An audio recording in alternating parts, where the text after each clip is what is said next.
Y el pasaje que nos toca estudiar es el de primera carta de Pedro, capítulo 3, versículos 13 al 22. Vamos a ver acerca de el tema que está asignado en estos versículos, que es el padecimiento, el sufrimiento del creyente. Y si vemos esta imagen, no sé cómo se verá ahí. Pensé que se iba a ver peor, se ve bastante, se ve. La traigo a colación porque todo en nuestra vida depende de nuestra perspectiva. A veces vemos las situaciones, lo que nos pasa, y vemos la mitad del vaso lleno o la mitad del vaso vacío. Depende de nuestras personalidades, depende de nuestros días. Entonces quizás leíste este título, El padecimiento del creyente, y lo vemos con esta perspectiva, ¿no? de algo que es negativo en el cristiano, de algo que es negativo en el Hijo de Dios.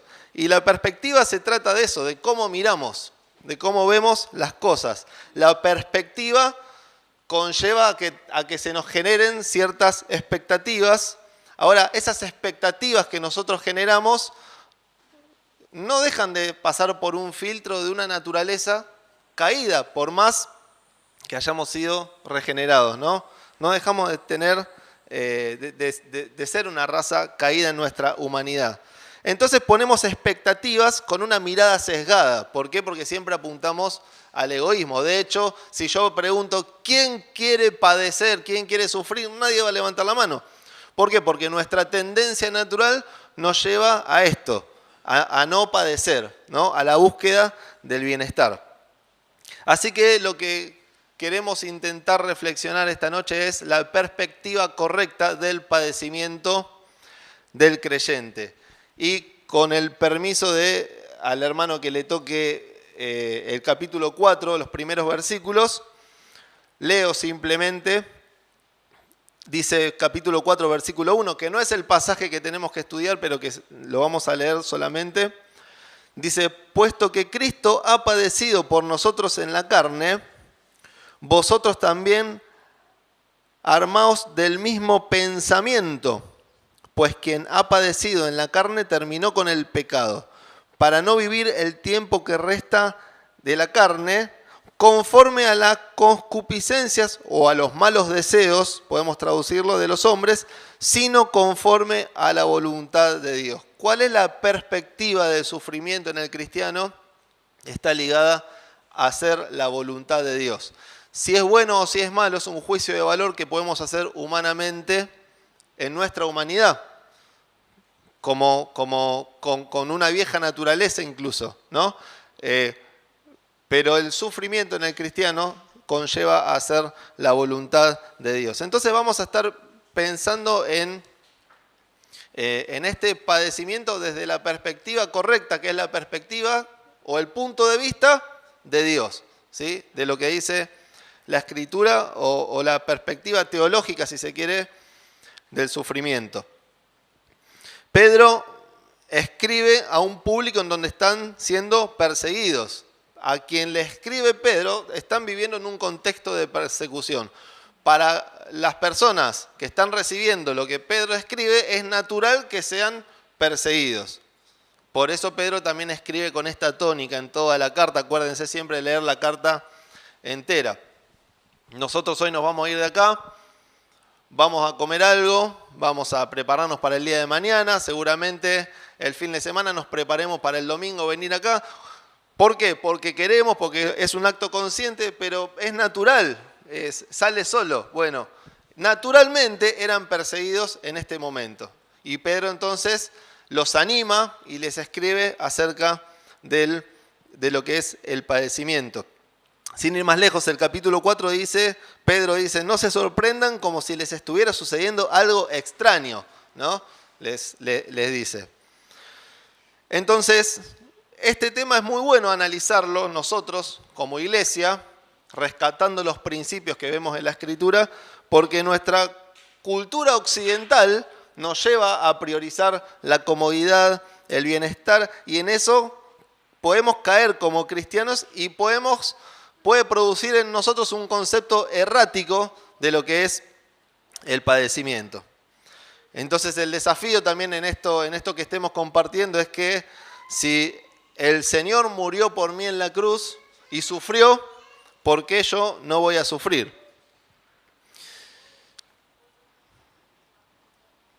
Entonces Pedro les escribe y los anima para sobrellevar el sufrimiento a causa de Cristo. Estamos en la introducción todavía y un detalle, esto no invalida, y tiene que quedar claro, tener un tiempo de esparcimiento o celebrar un cumpleaños.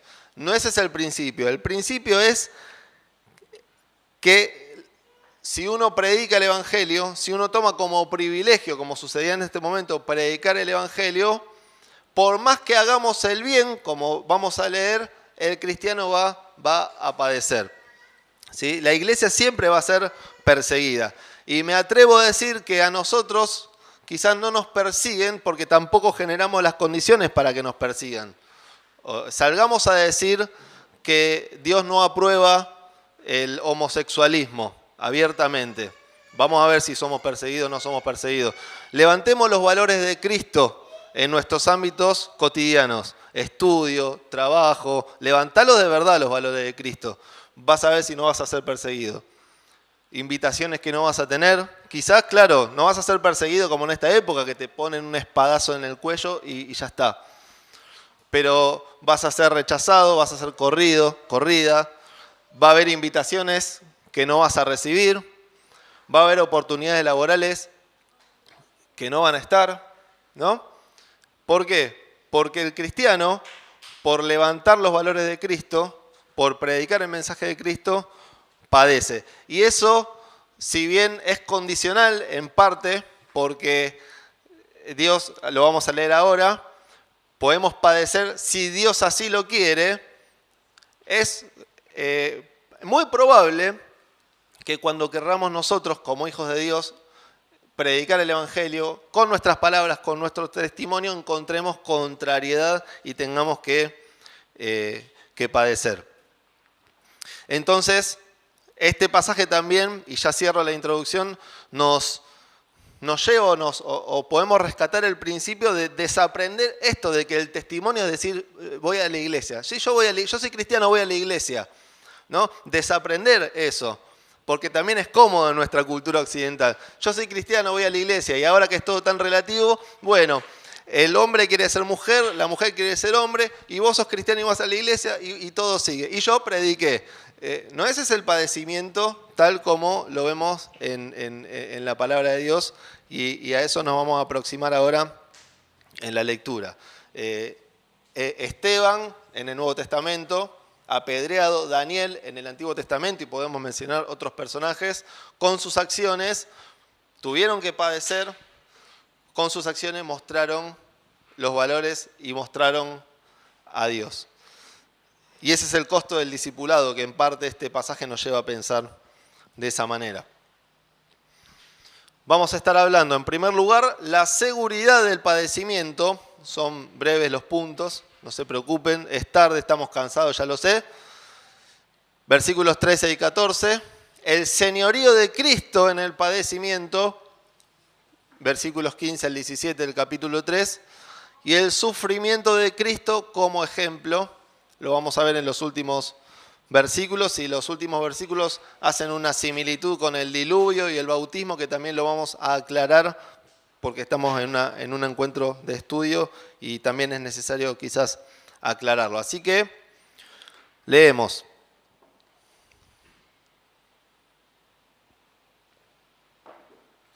Versículo 13.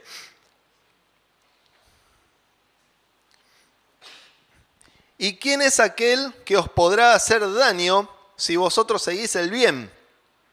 Más bien, si alguna cosa padecéis por causa de la justicia, bienaventurados son. Por lo tanto, no se amedrenten por temor de ellos, ni se conturben, sino santifiquen a Dios el Señor en vuestros corazones. Y estén siempre preparados para presentar defensa con mansedumbre y reverencia ante todo el que demande razón de la esperanza que hay en ustedes, teniendo buena conciencia para que en lo que murmuran de ustedes como de malhechores, Sean avergonzados los que calumnian vuestra buena conducta en Cristo, porque mejor es que padezcan haciendo el bien, si la voluntad de Dios así lo quiere, que haciendo el mal. Porque también Cristo murió, es el término original, una sola vez por los pecados, el justo por los injustos, para llevarnos a Dios, siendo a la verdad muerto en la carne, pero vivificado en espíritu, en el cual también fue y predicó a los espíritus encarcelados, los que en otro tiempo desobedecieron cuando una vez esperaba la paciencia de Dios en los días de Noé, mientras se preparaba el arca, en la cual pocas personas, es decir, 8, fueron salvadas por agua. El bautismo que corresponde a esto ahora nos salva, no quitando las inmundicias de la carne, sino como la aspiración de una buena conciencia hacia Dios, por la resurrección de Jesucristo, quien, habiendo subido al cielo, está a la diestra de Dios, y a Él están sujetos ángeles, autoridades y potestades. Oramos. Señor, gracias por tu palabra, y porque cuando leemos tu palabra escuchamos también tu voz. Queremos pedirte que la bendigas y que bendigas este tiempo para que nuestros oídos y nuestros corazones puedan recibir lo que nos querés decir a cada uno en particular. Oramos agradecidos en el nombre del Señor Jesús. Amén. Bien, en primer lugar, la seguridad del padecimiento. La seguridad del padecimiento. Pedro retoma una idea que expresó en el capítulo 2, versículo 12, que exhorta a vivir vidas ejemplares en la sociedad, entre los gentiles, entre la gente, y ahora le agrega el ser ejemplares a pesar del padecimiento que tengan que atravesar. Entonces estos versículos 13 y 14 manifiestan que independientemente del bien que se haga, va a haber sufrimiento por causa de Cristo. ¿Sí? Pablo le dice a Timoteo, lo decimos una vez más, tú pues sufre penalidades como un buen soldado de Jesucristo. El cristiano padece en este mundo. Versículo 13 hay una pregunta que es retórica, es similar a la frase de si Dios es por nosotros, ¿quién contra nosotros? Acá pregunta el versículo 13, ¿y quién es aquel que podrá hacer daño si vosotros seguís el bien? Bueno, la respuesta conlleva pensar que existen posibilidades por más que se haga el bien. Que más allá de que ellos hagan el bien, tengan que padecer. El versículo 14, pero también si alguna cosa padecen por causa de la justicia, bienaventurados son, por lo tanto no se amedrenten por temor de ellos, ni se conturben. ¿Sí? El temor, acá Pedro los lleva a que tengan, a más temor de Dios, menos temor de los hombres. A más temor de los hombres, menos temor de Dios. Entonces no se amedrenten por lo que puedan hacer o decir o amenazar. No teman a ellos, témanme a mí. Ese es el mensaje. Y Pedro le habla a un público que si bien tiene que ser de testimonio y reflejar a Cristo por medio de sus acciones, incluso por medio del padecimiento, también tiene que crecer en la madurez cristiana. Por eso leímos y aprendimos en el capítulo 2, ustedes tienen que desear como niños recién nacidos la leche espiritual no adulterada. Entonces confluye que Pedro les enseña esto, que es fuerte, pero al mismo tiempo ellos están aprendiendo, ¿no? Están haciendo unos podemos decir o podemos suponer o inferir unos primeros pasos aprendiendo las bases de la vida cristiana en un contexto en donde son perseguidos. Ahora lo vamos a leer, dice el Sermón del Monte, dice Jesús, bienaventurados son cuando por mi causa los persiguen y digan toda clase de mal contra ustedes mintiendo.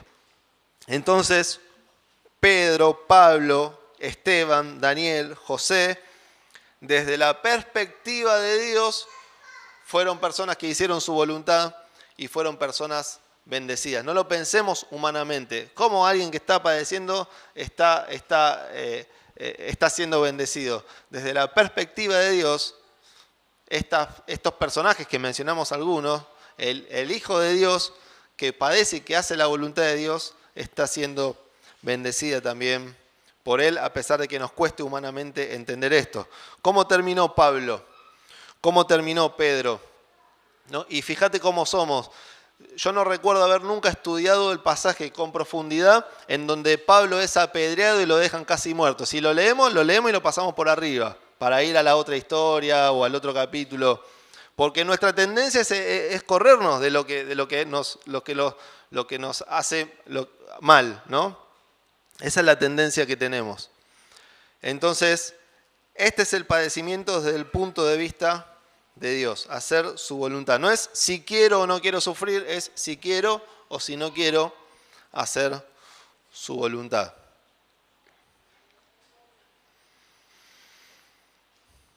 Leemos Mateo 5, 11 y 12, que recién lo mencionamos.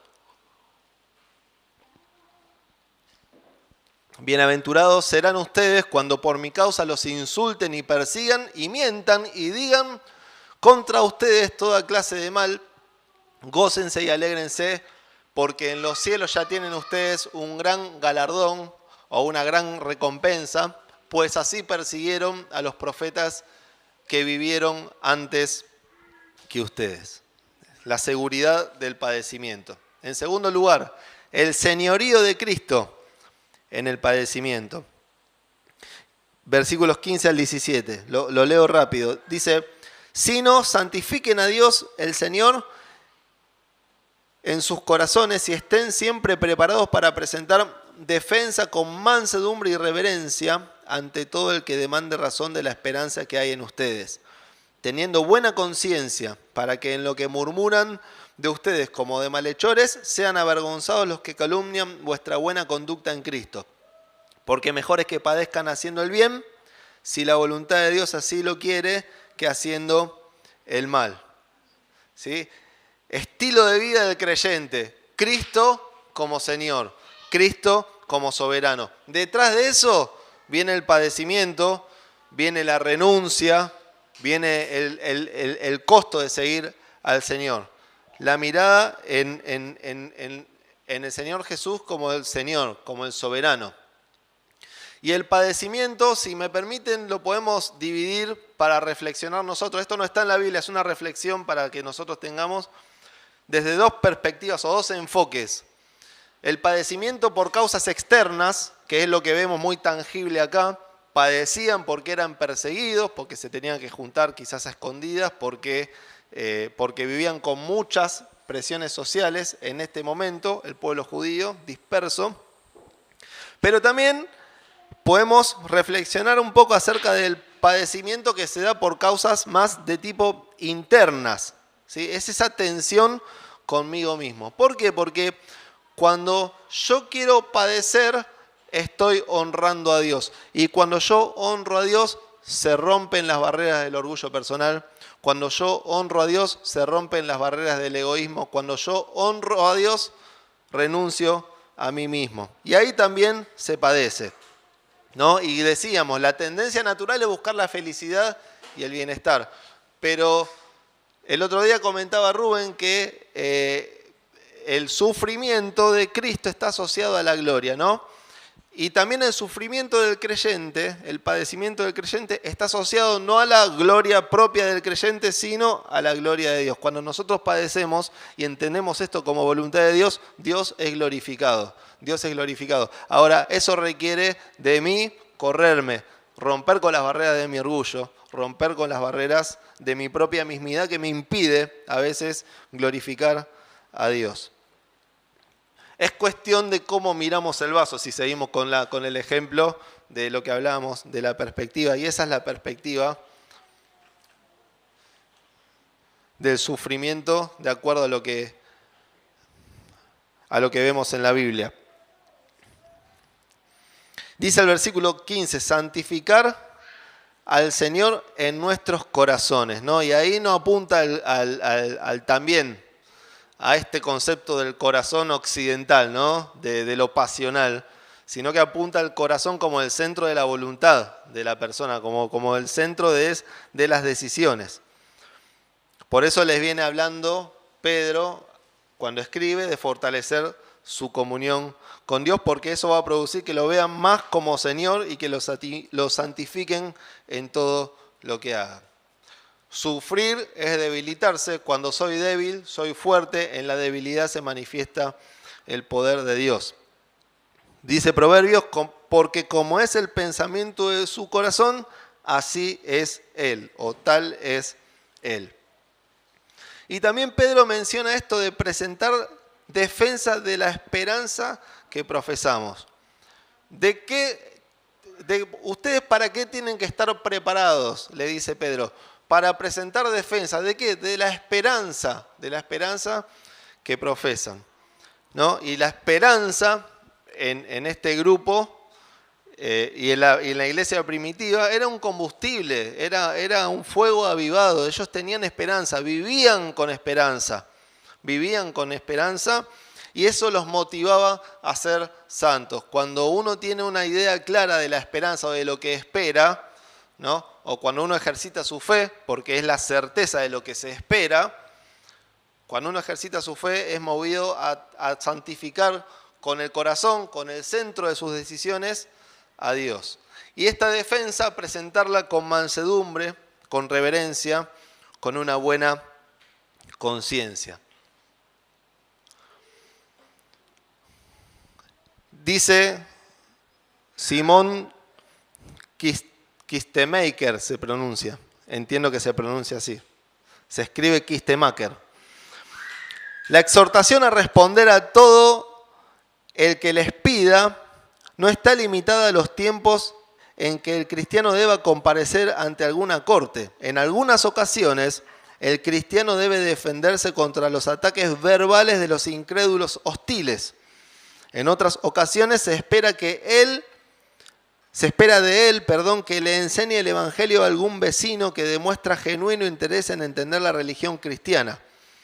El término todo él, que está en el versículo 15, fíjense que dice el 15, preparados para presentar defensa con mansedumbre y reverencia ante todo él que les demande razón. Ese todo él es inclusivo y abarca todas las circunstancias.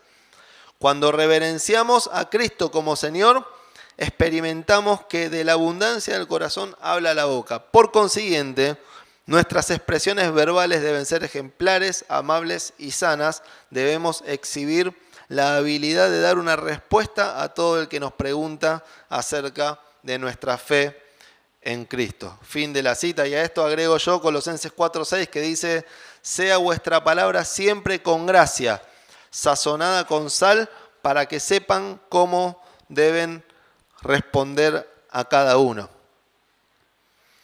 Entonces, para terminar este punto y pensando en la defensa, una reflexión es defender nuestra fe, que el texto, como vimos, no apunta a un enfoque de tipo combativo, sino a tener la capacidad de fundamentar. Lo trascendente de lo que creo es, o una manifestación de una persona que creyó, es que puede explicar lo que cree, ¿no? Uno puede, si yo creí de verdad, tengo que poder explicar en qué creí. Y eso es fundamentar la fe que yo profeso. Y defender también cuando se pide razón de la esperanza que hay en nosotros. Y esto es para pensar y reflexionar. ¿Cómo estamos experimentando nuestra esperanza? Y si no alimentamos nuestra esperanza, ¿qué podemos pretender defender entonces? ¿No? Pensar en estas cuestiones.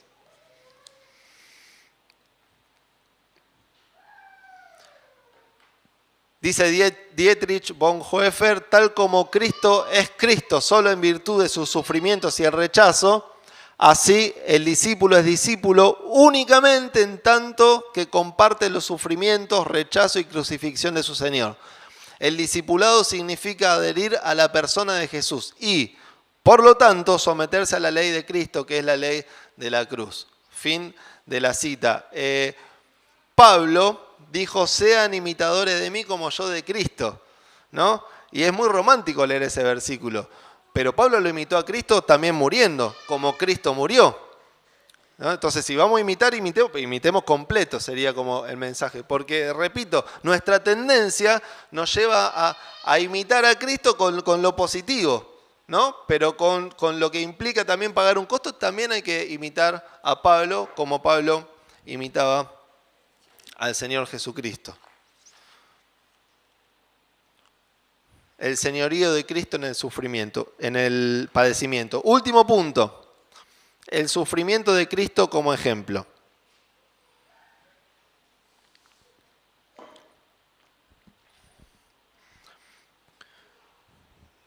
Versículo 18. Dice, porque también Cristo padeció una sola vez por los pecados, el justo por los injustos, para llevarnos a Dios, siendo a la verdad muerto en la carne, pero vivificado en el Espíritu. Porque concluye todo lo que viene mencionando Pedro, lo concluye con el ejemplo de Jesús, ¿sí? Pedro asocia el padecimiento del creyente con él, y ahí lo puse con la otra letra, con el incomparable ejemplo del Señor Jesús. No nos podemos comparar nunca con el Señor, pero Pedro hace esta asociación de que el creyente que va a reflejarse en Cristo va a estar dispuesto a padecer como Él padeció. Siendo que el Señor incluso padeció haciendo el bien. Y si lo relacionamos con el contexto, y ahora lo vamos a leer en los versículos complicados que vienen a continuación, sufrir por Cristo siempre será mejor que el juicio de aquellos que no creen. Fíjense que dice el 17, porque mejor es que padezcan haciendo el bien, si la voluntad de Dios así lo quiere, que haciendo el mal. O sea, padecer vas a padecer. El tema es si haciendo el bien o haciendo el mal. Bueno, mejor padezcan haciendo el bien, porque para los que hacen el mal ya habrá juicio. Pero antes de seguir, hacemos un alto y releemos el versículo 18. Dice, porque también Cristo padeció una sola vez por los pecados, el justo por los injustos, para llevarnos a Dios. ¿Me ayudan todos juntos? Así nos despertamos hasta ahí, hasta donde leí recién. Dice, porque también Cristo padeció una sola vez por los pecados, el justo por los injustos, para llevarnos a Dios. Bien, así se me despiertan. Pero este texto es importante. Si estás acá por primera vez o si venís acompañándonos, este texto es importante. Toda la palabra de Dios es importante, en realidad. ¿Por qué? Porque toda la palabra de Dios lleva a esto, a Jesucristo. Y si hoy entraste por esta puerta o estás viniendo, vos tenés que tener en claro esto, que Cristo padeció por nuestros pecados, que el Señor Jesucristo era inocente. Dice la Biblia que nunca hizo maldad, pero murió en una cruz. ¿Y por qué murió en una cruz? Porque vos y yo tenemos algo que nos impide llegar a la presencia de Dios. ¿Qué es eso que nos impide llegar a la presencia de Dios? La Biblia lo llama pecado. ¿Y qué es el pecado? El pecado es esa maldad que tenemos por el solo hecho de nacer. Dice la Biblia que todos pecaron, están todos separados de la gloria de Dios. Pero ¿qué dice acá? Que el justo murió por los injustos, murió por los pecadores para llevarnos a Dios. Mira, Jesucristo es el que te puede llevar a Dios. Y si vos te arrepentís de tus pecados, si vos entendés que lo que pasó con Jesucristo en la cruz no es un espectáculo que se recuerda en Semana Santa, no es una imagen que se ve cada tanto en algún lado, sino que es un hecho real que fue por vos, si vos entendés eso, si vos le pedís perdón por tus pecados, dice la Biblia que Jesús te lleva a Dios y vos podés reconciliarte con Dios. Y los que están junto con Dios es porque hay algo que no estorba, que es el pecado. Y claro, si vos le entregás tu vida al Señor Jesús, el pecado se corre del medio. Y entre vos y Dios, ¿quién está en el medio? Jesucristo. Jesucristo es lo mejor que te puede pasar en esta vida. Todo lo demás es papel pintado. Jesucristo es lo mejor que te puede pasar. Y la vida quizás no es color de rosa. La vida quizás no es lo que yo quiero, pero Jesucristo es lo mejor que te puede pasar. Porque si vos no tenés a Jesucristo, la vida igual va a ser un desastre. Mejor que sea con Jesucristo. mejor que sea tomado de la mano del Señor, siempre, siempre. Y no te vas a arrepentir de esta decisión si hoy le entregas tu vida al Señor Jesús.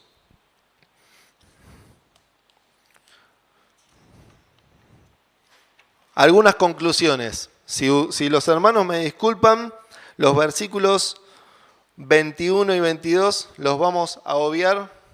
Esta vez no por amor al tiempo, esta vez porque es muy complejo y con lo que acabamos de decir no queremos confundir a alguien que quizás nos está acompañando por primera vez. Los abordaremos en otro momento. Pero sacamos unas conclusiones.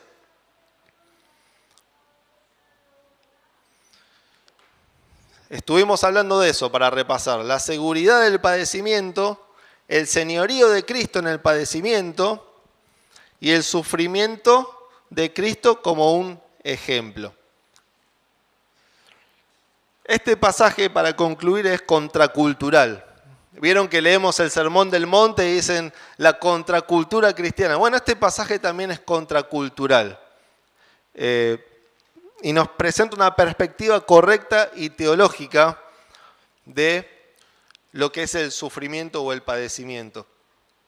Y ligando y utilizando la palabra perspectiva que nos habla de mirar, la perspectiva que tenemos que tener no es en cómo la paso en esta vida, sino cómo la voy a pasar cuando yo cierre los ojos en este mundo y los abra en la presencia de Dios, si arreglé mis cuentas con Dios. Ahí hay que mirar, esa es la perspectiva. Y si yo tengo la esperanza colocada en la eternidad, y bueno, que pase lo que tenga que pasar, sea bueno o sea malo, es voluntad de Dios. Por lo tanto, padecer es una bendición, seguirle implica un costo, no seguirle implica un costo también, y vamos a padecer, muchas veces incluso haciendo el bien. Pero Dios es soberano, Dios está en control, y pase lo que pase, Dios es bueno, y nunca tenemos que dejar de adorarlos. Repito siempre esta idea de que como hijos de Dios nos pasan situaciones que nos hacen felices, y Dios las permite para que seamos parecidos al Señor, pero también como hijos de Dios nos tocan vivir situaciones que no son tan felices, pero que Dios las permite para que también seamos parecidos al Señor. Dios es soberano, Dios está en el trono y nunca vamos a dejar de adorarlo. ¿Por qué no voy a sufrir si Jesús sufrió por mí? Pablo termina diciendo, para mí el vivir es Cristo y el morir es ganancia. Y mientras más podamos valorar la cruz de Cristo, más vamos a entender que vale la pena sufrir por el Señor o padecer por el Señor o vivir las situaciones que nos toquen atravesar, entendiendo que Dios es soberano y que Él las permite. Y termino de nuevo insistiendo en este punto. El Señor Jesús murió en la cruz para llevarte a Dios, para llevarnos a Dios.